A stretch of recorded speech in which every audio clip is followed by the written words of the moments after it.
Swamp Thing, released 1982, directed by Wes Craven and written by him.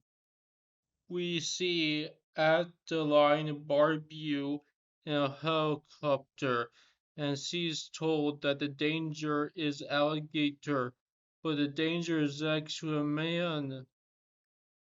The intense music that works is mostly made by the helicopter. He gets threatened by these men.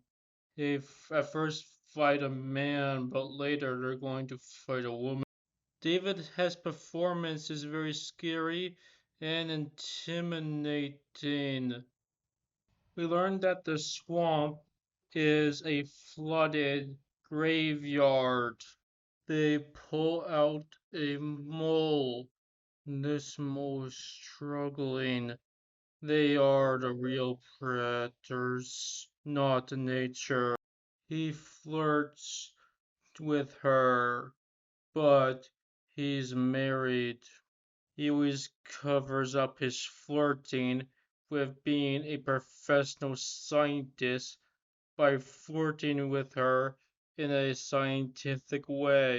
These electronics are meant to work in the swamp because we already know that they work in man balls. This movie is like the 1950s The Thing, where they're trying to make these plants animal and human like. Except here, it actually makes sense because they're in a swamp and not the snow. Then these guys come and abuse them, and all of them are intimidating. Even the bald, dumb guy. The man abused a woman, and I'm going to not spoil how graphic it is. The swamp thing saves her. Unlike most monster movies, the swamp thing is the protector instead of the abuser. The swamp thing cannot die from getting shot because he is a tree that just regrows. He is more powerful than men in this movie. The woman meets a black kid, and we get Coke product placement. They meet the swamp thing, played by Dick Durock, and the makeup looks really good. It kind of has a stone-like texture of a Greek statue.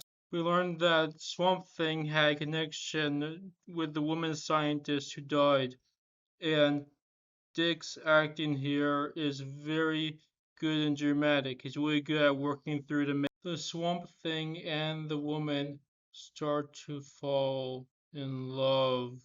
She still acts scared, but you can tell that she is becoming more emotionally connected with the Swamp Thing. There's also a scene where the Swamp Thing brings the black kid back to life. That scene's so good that I don't want to spoil it for you.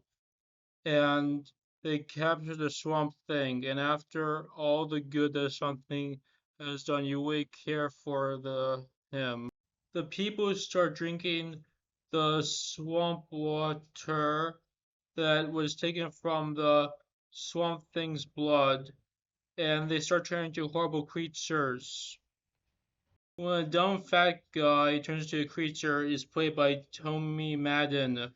They are trying to kill Swamp Thing by putting it in a cage away from all nature. The movie ends when the scientist turns into this swampy wolf monster, and we have a big epic fight between the wolf monster and the Swamp Thing. And it's intense the entire time because it's actually a fair matchup.